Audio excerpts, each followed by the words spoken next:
This podcast is co-created and co-produced by Food Allergy Institute and the 12 Company. Listeners should know that the podcast host, Lesley-Anne Stone, is not a physician nor a licensed medical professional, and the purpose of this podcast is strictly limited to storytelling. Any content shared within the podcast is not intended to be medical advice and should not be used for diagnosis or treatment purposes. All listeners are urged to consult their healthcare providers. The creators, hosts, and guests of this podcast are not liable for any decisions or actions taken by any persons who claim to rely upon the content of this podcast.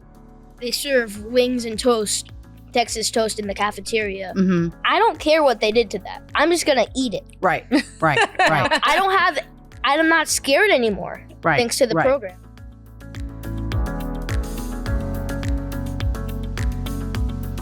Hi, I'm Lesley-Anne Stone, and this is Resilience and Hope, a Food Allergy Podcast. I have two very special guests on this episode today. I have my son, Sam. Hey. And I also have my best friend, Amelia Heap. Thank you for joining us, both of you. Thank you. This episode is unique because Amelia is our guest host. As many of you parents out there know, there's a saying or a mentality that you can't teach your kid how to play baseball. Well, I feel like I can't interview my kid. So I brought in Amelia, who was essentially the third parent in our family, to come and interview Sam for me today. I've known Amelia since 1998. We lived in New York City together. I was actually her intern in 1998 at an agency called Spotco. We now both live in Los Angeles. We don't live together, but she lives nearby, and she is very, very, very much a part of my kids' lives. And I will let her speak for herself, but here is Amelia. Thank you for having me. This orange chair is quite marvelous, I have to say. It's pretty great. You know, orange is my favorite color. I do. This is pretty great to be here and be able to do this. It's a privilege. And thank you so much for the opportunity. Before we focus on Sam, and this episode is all about Sam. Yes. But why don't you just tell all of our listeners out there, our followers, who are you? Who is Amelia Heap? I'm a farm girl from Southern Illinois, and I moved to the big city when I was 26 years old, New York City, and have worked in theater, live entertainment my entire life for the most part. Moved to LA at the age of 38. And I'm just so happy to be in Los Angeles where I can be in your life and part of the kids' life. Growing up in Southern Illinois, my extended family was all very close and nearby. And we were very much a part of each other's lives. And my family would come to my games and they would come to my shows, and they were very much a part of birthday parties, everybody, Sunday dinners, all of those kinds of things was very much a part of my life and a very formative part of my life. One person in particular was my great aunt Louise. She was great, but she was also my great aunt. She was my mother's aunt. She didn't have kids. She never married. And she was a role model for me in the sense that she always talked to me like a person. Right. I was never like a little kid.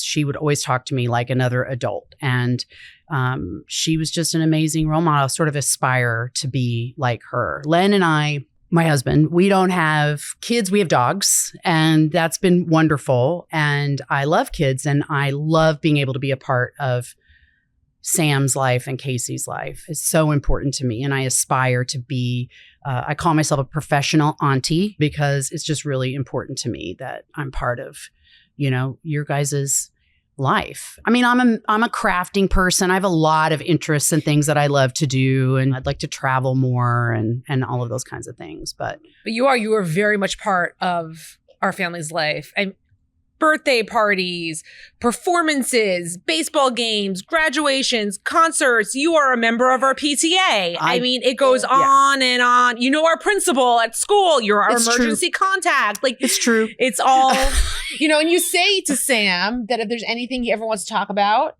and you don't feel comfortable for whatever reason coming to me and dad, which I hope you're always comfortable coming to me and dad, but I know sometimes you don't want to talk to your mom and dad. You can always go to Amelia. Mm-hmm. That's such a very special and unique thing to have. So I just find that to be really important. And I come to as much as I possibly can. And actually just saw Sam do a do a pretty good baseball game on Sunday. It You was killed it. really fun. Yeah. What, you stole home? Yeah. Right? So baseball's a big part of your life, Sam. Let's Yeah. just dive in. Talk to me about All about Sam. what's going on with you, Sam. You're 12. Yeah, I'm in middle school. My favorite subject is social studies. And I play the drums in baseball, as we mentioned. Yes. Thanks to this program, I can go to the cafeteria now and eat whatever I want. And when I sit down with my friends, I can feel freely to like share food with them and eat Right. whatever's in their lunchbox. Right. Thanks to this program. And do your friends know your history? Some of my older ones, but newer ones, no. They don't need to know. Yeah, they don't. Right. So you play baseball. Mhm. So talk about baseball for a minute. I'm on 2 teams. I'm in 12U, and I've been playing since I was, 5 or 6? No, Les, you were in Wee Ball, even before T-Ball. And Amelia was at your games. Yeah. I remember because it was in my neighborhood. Yeah. There was a wee ball game in my neighborhood, and I remember I was recording you running the bases. Oh, and also after the games in baseball, I don't know if you guys know, but they one parent would supply food and give out snacks after the Right. game. So I am free to now eat whatever these parents give me for Right. snack after the games. So what happens when you meet somebody that has a food allergy? Like, Mhm. what is that? What does that bring up for you? It brings up I get scared for them Okay. because this is right in front of them and they're not doing it. So what do? I tell her to talk to their parents and tell them about the program. It's interesting because every parent is different. Mm-hmm. Everyone's philosophy is different. Everyone's Right. different feelings. I don't know people's backgrounds. Right. And these kids that he's like, hey, did you know so-and-so has a food allergy? And you got to tell them about the Food Allergy Institute. You got to tell them about the program. Right. I may not really know the parent all that well. It's a newer Right. friend. So I'll text, hey, Sam told me XYZ has a food allergy. I'm not sure you know.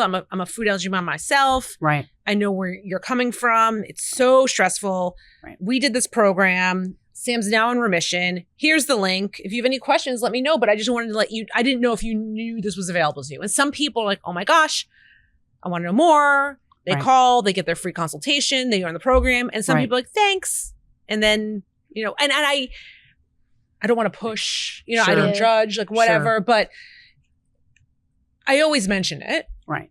Right. very just gently. So how does that make you feel, Sam? Your mom is such an advocate for this program. You're in remission. Yeah.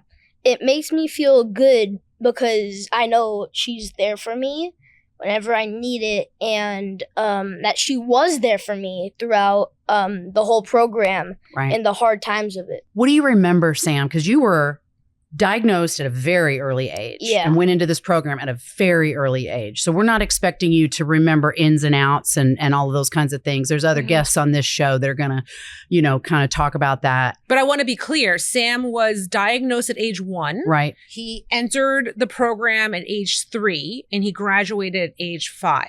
1 month into kindergarten is when he graduated. So what do you remember? I remember the challenges.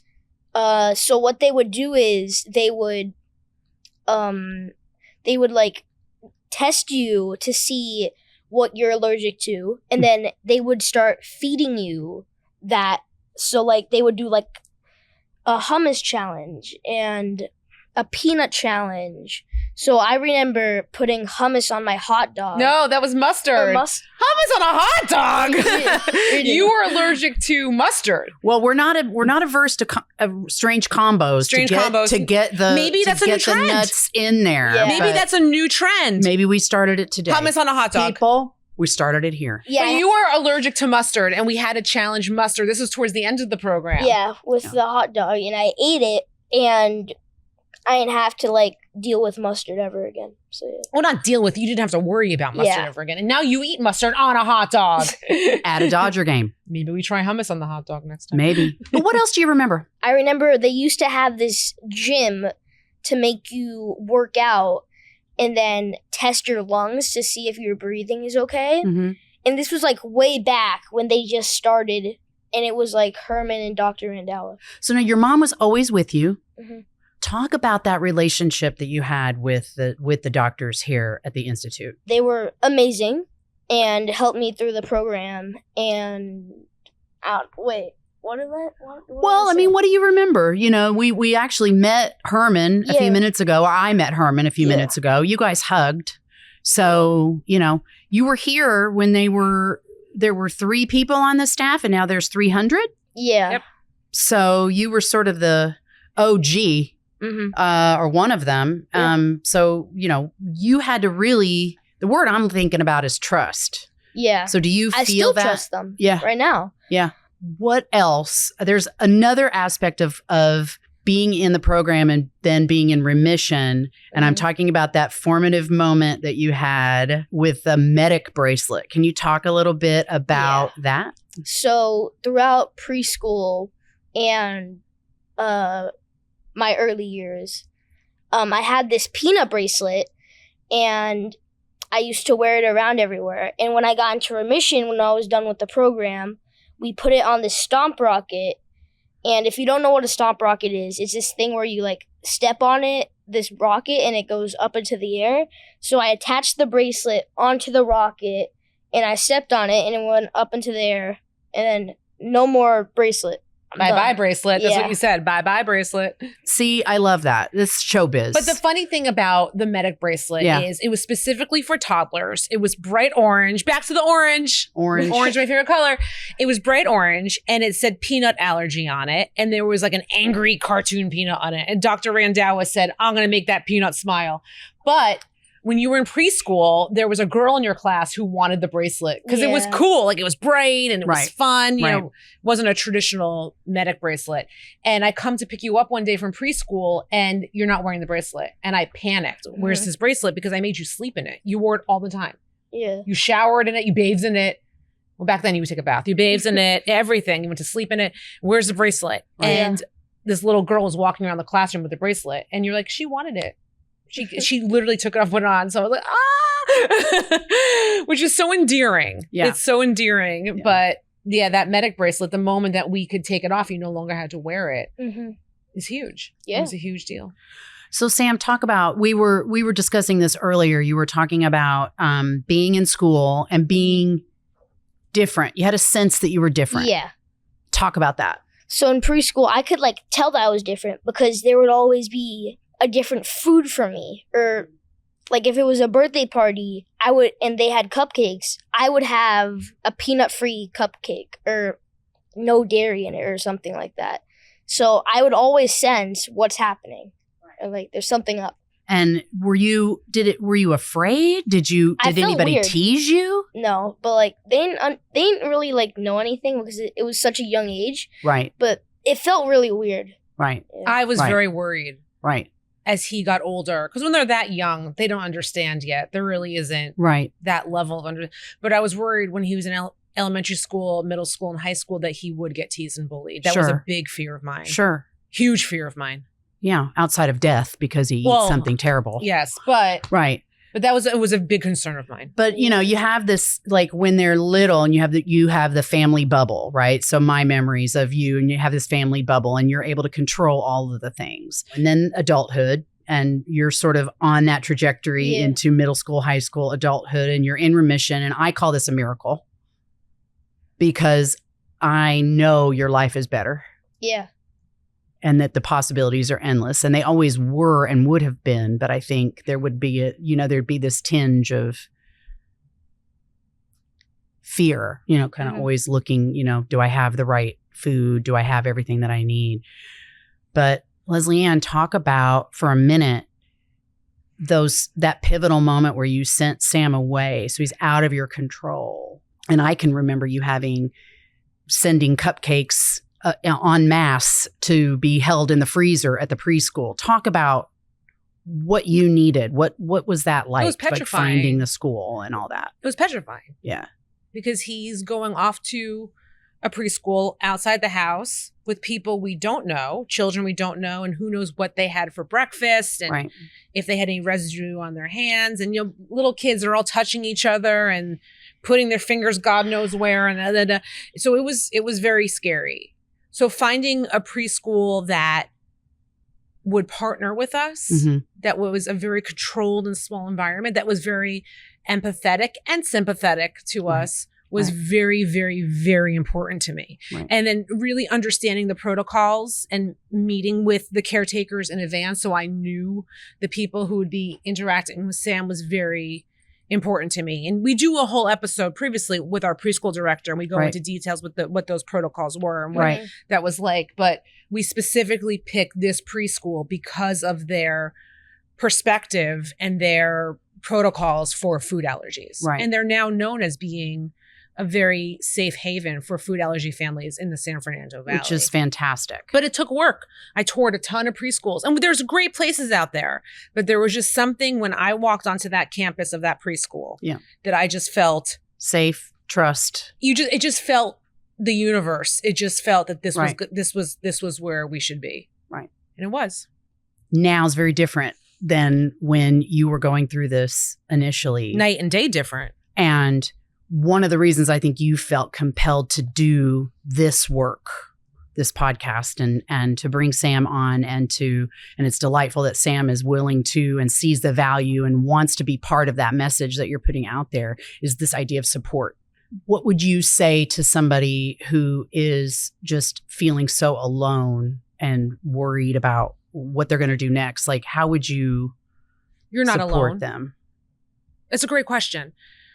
Because I felt very alone. They say that 1 in 13 kids in a classroom has food allergy. And if you're that one, it's a very lonely number. It's a lonely place to be. And as a mother, I did feel very alone. Very alone and so afraid for my baby. Because he was diagnosed at 1, right after his first birthday. And I was worried. I was scared I was alone. And I learned in time that I wasn't alone, but I had to find my people. I had to find my tribe. I had to find my support system and speak about it.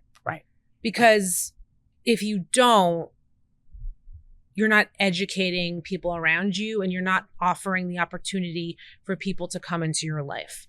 So one of our previous episodes was with Sherry O'Neill and her son, Justin, who's now an adult. He has life-threatening allergy to peanut. And she was one of the very first people I spoke to after Sam's diagnosis because I wanted to connect with other food allergy moms. And at the time, she was one of the only people I knew of who had a kid with food allergy. And she said to me, you have to be an advocate for your child. And that so resonated and continues to resonate, will resonate for the rest of my life. Be an advocate for your child because no one is going to advocate more for Sam than me. I'm his mom. So by educating people, as Sherry said, in Justin's orbit, in Sam's orbit, in my orbit, you're part of the conversation and that just spreads. So like I talk to you, I know someone else, you should meet this person. It's connections. It keeps going. Well, you're a natural connector. So this is what you do. And what is, what's really fascinating about it is if you see a gap, you're going to fill it. That's just who you are, and you're just compelled to spread the word. Not everybody has that, like even knows what to do that. So I think it's a real gift that you're giving to people by just being open and honest about it. It takes a lot to do all of this stuff. And Sam, how does that make you feel when you look at your mom and you think about what your life could have been like and what your life can be like now because of this program, because of this miracle, and because of all this hard work? What comes to mind? What do you think about? It scares me because I can't imagine life without this program and how it would affect my life and what I can and can't do anymore. Every aspect of your life would be different from today. And a couple years ago, I mean, you can now talk about it, but a couple years ago, I would say to you and talk to you about it, and you wouldn't want to hear it. What the before times were like. You're like, Mom, I can't. Mom, I don't want to talk about this. Mom, you're scaring me. That's what you would say to me. Can you share more about that? Yeah, just like telling me that at a young age, if I ate this or that, I could have died, just like scares me. Yeah. It's scary. I mean, I want to be clear. I didn't tell my 3, 4, and 5-year-old you could die. But I'm talking about post-graduation. And once you start to understand a little more, and now that you're safe, I told you. But even then that scared you. Yeah. Yeah, but I would say it's really been in the last few years that Sam, that you're in a position where you can actually sit here and have this conversation, right? So I would say 7, 8, 9 years of age, it was like, well, I don't want to talk about that. Yeah. And now you're growing up, you're maturing. And yeah, exactly. But I mean, considering we were so afraid of Reese's peanut butter cups and M&Ms, I think it might be time for us to have a snack. Snack break? Snack break. All right, we're having snacks. It's very exciting. I love the snack portion. Yeah. Right? Who doesn't? Sam, you are no stranger to eating Reese's peanut butter cups on demand. Talk about it. Tell me. We were at this conference once, and they brought me there just to show everyone in that room that I can eat a Reese's now, and they all went crazy. I remember that. Yeah. The proof is in the pudding, 500 people applauding you for eating a Reese's. I think we should have a Reese's. Yeah. I mean, you got to show get in them there. how you can do it. Get in there. Let's see it. Let's see it. Reese's. All right. Seeing is believing, folks. So good. So here, you gotta smell this. All right. So, peanut butter M&Ms. Delish. Here, smell. I'm getting in there. So I love the orange and yellow M&Ms. I don't know why. Because orange is your favorite color. Yeah. So Sam, you're in remission right now, and what is the maintenance? I think like 8 walnuts, 9 pecans. What are we supposed to be doing? That's every 2 weeks. Every 2 weeks. 60 peanuts. Every 2 weeks. Every 2 weeks. We're supposed to be doing hazelnut and 8 hazelnuts every 3 weeks, but and cashew. Yes. And thanks to that bar that you're eating, it's like a chocolate bar with hazelnuts inside of it. So I can just eat that and knock out hazelnut. You don't taste the hazelnut. But it's only like a square, so not the whole thing. Yeah, like one square has like more than 8 hazelnuts in it. I need to put this away because it's so dense. But like if he just ate that, he's done his work. Yeah. Right. If he eats a Lara bar with cashew in it, he's done his work. So much of what he's eating is just, he's doing it more. He's doing it a couple times a week. So do you envision a world where you're like, you just have certain habits, things that you eat on a regular basis? I envision a world where I'm basically done with the program and I don't need to keep eating this amount and this amount of this because I'm already just eating it overall in my day. So it's part of your sort of overall nutrition plan that you have. Yeah. I mean, Sam, you're eating peanut butter on toast or English muffin multiple times a week for breakfast. I mean, who wouldn't want Reese's peanut butter cups to be a regular part of their nutritional profile? Right? What's interesting to me is when Sam graduated the program, he was 5, just started kindergarten, and their taste buds are different. Right. And he didn't like the taste of peanut butter. Right. But that dissipated. That went away as he aged. And now, as you can see, we are having peanut butter M&Ms, which are delicious, by the way. Yeah. You know, when he eats peanut butter Nutella sandwiches. I mean, it's just his taste buds. Like, he was very allergic to sesame seed, in particular tahini. There was something about tahini and hummus that would throw him over. Right. And just recently, you started liking hummus. Yeah. Which is so cool. If you have like a cracker, any type of cracker, and you have like this thing of hummus, you just like dip it in. So, Sam, do you think would you say that you are more conscientious of what you eat than all your friends? They don't really care. I don't care either. They're not aware. If it's like some like burger from the cafeteria or like they serve wings and toast, Texas toast in the cafeteria, I don't care what they did to that. I'm just gonna eat it. Right. I I don't have I'm not scared anymore. Right. Thanks to the program. Right. But your buddies, like they don't care either. But they don't have a sense of what they're eating. I guess what I'm getting at is you have an awareness of what you're eating on a regular basis. You do. Does that feel like a burden to you, or is it like, no? Why? No, because if like you'll be like, Mom, look at this, it has peanut in it. I want to eat it. Like you'll point that I'll out understand. to me. Yeah. So it's not a burden. No. If you weren't doing this program in this way and in this remission and having this plan, what's the alternative? The alternative is I can't go to the cafeteria. I can't hang out with these people. I have to be separated from these people. So, yeah. I mean, that right there, it's just amazing that you can dream and do, whatever you want. Would you say you're a normal kid? Yeah. What would you say to a parent who has a kid and they're kind of like, I don't know if I want to do this, and they're scared? Like, what would you say to them? You have to do it because right now, like I said, it's right in front of you. And the more you don't do it, the worse it gets for your kid. What do you want to say to your mom when it comes to, when you think about your life and what's different and all of these things that we've talked about right now? What do you want to say to your mom? Thank you for doing this and helping me. Well, listen, this has been really fun. I've actually learned some stuff about you, Sam, that I didn't know. And I just want to thank you so much for being so open and for being so attentive and honest. It's been a real pleasure. And thanks for letting me take the orange chair today.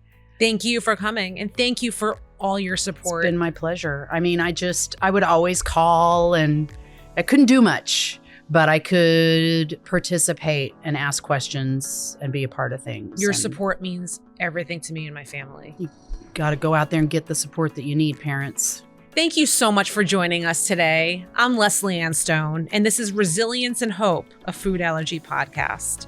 We have social media at Resilience and Hope Podcast, and we have a Gmail account. Please email us, resilienceandhopepodcast@gmail.com. We would love to hear from you. Tell us what you think of the show. If you have any questions, certain topic you want to hear about in a future episode, we would love to hear from you. Subscribe to our podcast, Apple, Spotify, give us a review, and hey, give us 5 stars. 5 stars, baby. 5 stars. We would all really, really appreciate it. Like and subscribe. Like and subscribe, bro. Thank you, Amelia. Thank you, and Sam. You're welcome. Thank you. Until next time, I'm Lesley-Anne Stone. Resilience and Hope Podcast, made possible thanks to the support of Food Allergy Institute.